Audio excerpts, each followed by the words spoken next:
So speaking of a return, we've seen a return of Mr. Colin Mcdade. So Colin Mcdade has actually been shown prior to this before. He's made an appearance on the list for this version of Bully Boyz that he's premiering here again. I really do like this version of Bully Boyz, as it's pretty much, hey, I can stick to Meganobz. You know, they're not now infinitely dead to me just because they did take an increase. You do have to play them a little bit. They're different. They are a bit more soft and, you know, not as reliable in certain ways, but he's proven that they're still pretty viable in a certain way you can run them. And I like to nickname this the Pain Waaagh. Just because it's kind of riding on the back of the Feel No Pains. But he calls it Bully V2. So he's sharing this list before. So Colin was actually got 6th place at the Frontline Gaming LSO, so championship. So shout out to him. And the other orc list that we're going to show was also at this event. So Colin had Mozrog Skragbad. So right off the bat, usually people are saying, why Mozrog? He lacks AP. He's kind of swingy. He's not as durable as he used to be. Why Mozrog? Well, in Bully Boyz, you're not getting any enhancements. So straight up Moz compared to a Beast Boss on Squigosaur, just the potential of damage differential there is drastically in Moz's favor. Therefore, you're going to pick Moz just straight off because of that. Not to mention that fighting on death kind of goes with the whole factor of Bully Boyz whole. So you just kind of want to double down on that. And when Moz is kind of filled in and surrounded by a bunch of squigs, he gets delivered a lot more reliably. Even if people do focus that unit down with a lot of damage and focus fire, Moz usually still comes out pretty alive on there, stuck in. So just for his chance of getting damage off on you is why people tend to bring Moz, if you ever wonder that. Then you have Painboy, a war boss as the warlord, a war boss in mega armor with Ed Stomper, and then a war boss in mega armor. We have 20-man unit of boys. That's where the Painboy and the war boss go. 3 trucks, 1 unit of Gretchen, 3 units of Meganobz, all with twin kill saws, 1 brick of Squighog Boyz, and then 3 5-man units of Storm Boyz.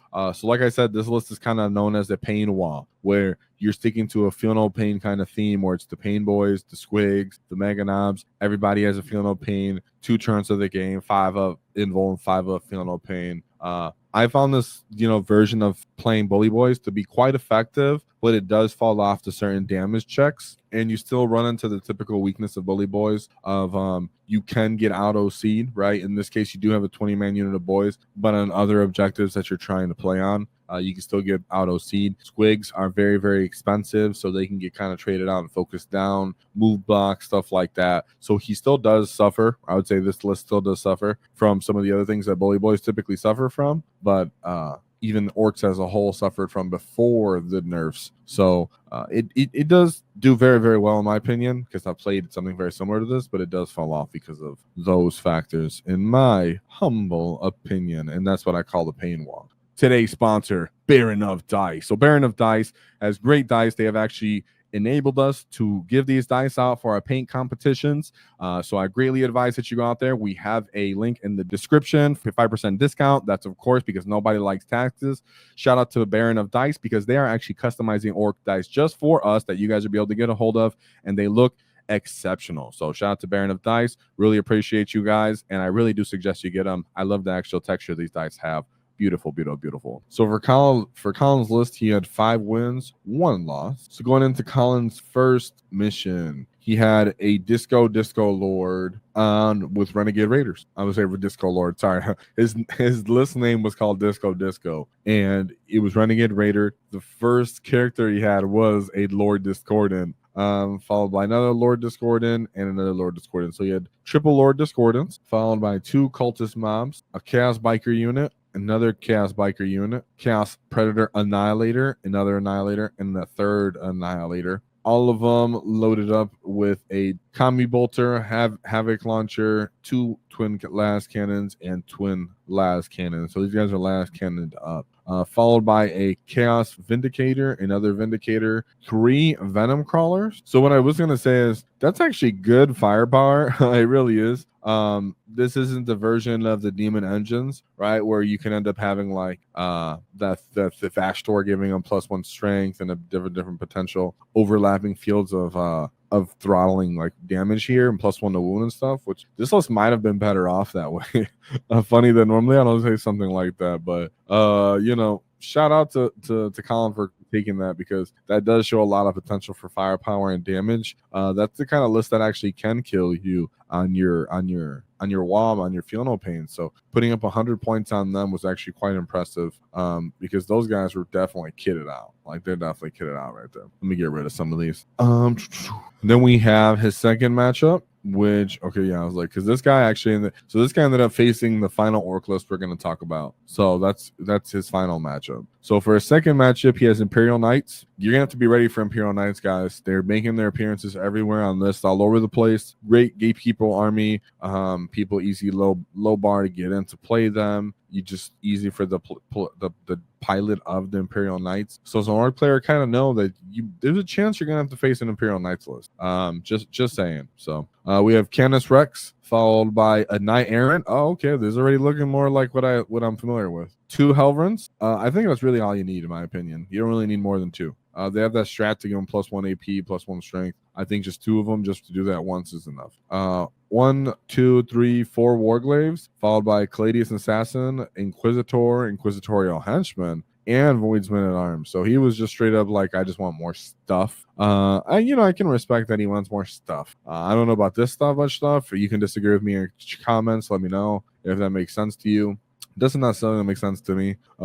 But what's cool about playing Bully Boyz, the old-fashioned way, is that you have Squighog Boyz and Meganobz. That way you can just chew down this front line.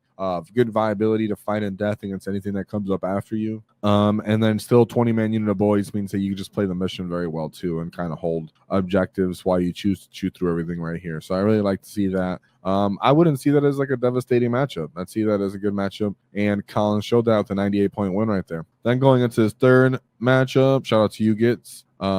Just got a spanking with my big squig.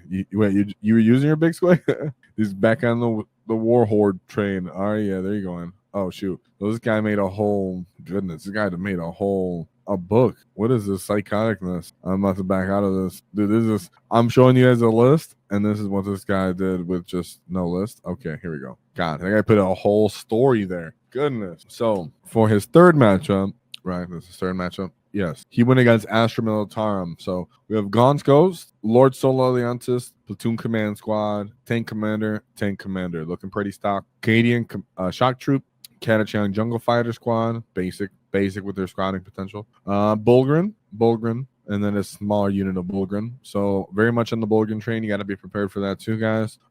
Reduced damage by 1's just a real thing right now, especially with like in Chaos Knights and stuff like that. So we have a Lehman Russ Demolisher, 1, 2, 3 of them. Ooh, very on meta here. A Rapier Laser Destroyer Battery, Regimental Attaché, and then a Tempestus Scion Squad, just one of them. So this is very like, I'm just going to check you. I mean, this is just, it really is kind of that kind of list. You can see he just went straight into the tanks, tank commanders, elite characters to lay down orders, tank commanders to give more orders, only 1 Scion Squad, not really heavily involved in playing the mission. He's just trying to hold the line with the Bulgrin and then just demolish you. Luckily in our case, when you're playing that much Meganobz, Squig, stuff like that, you can run into the Bulgrin with the Squigs if you really, really wanted to, just because they actually have volume as well, not just that they have damage. They'll have their damage reduced, but they have the volume to actually chew through Bulgrin, even if their damages could reduce to damage 1. So like this 3-man unit, you could just run it over. Put your Meganobz squads into the tank specifically is what I would really advise in this sort of matchup. And yeah, you could still combat the middle of the table and still push on the flanks hard because you have 3 Meganobz units and bricks of Squigs.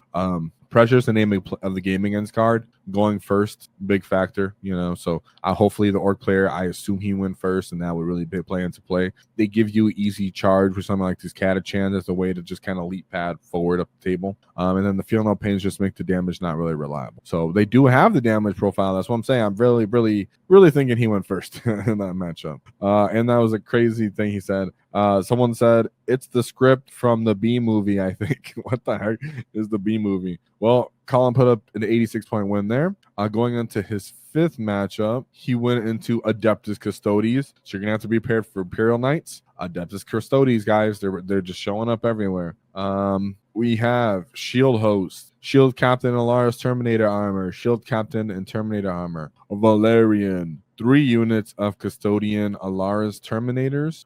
2 of them are 2-man units, and 1 is a 3-man unit. 1 2-unit of a Quillon Guard, and then a Warden Squad, followed by Canis Rex and a Vitigator Assassin. So he went for all Terminators and Canis Rex. Very, very much an odd stat check, but this is the sort of stat check that Bully Boyz can and wants to try to overcome. I wouldn't say it's reliable. Don't get over the head over your britches here, right? It is only 1 unit of Wardens, but Orks kind of don't hate when you're just like, okay, well, you're just gonna go toe to toe with me and have a Canis Rex.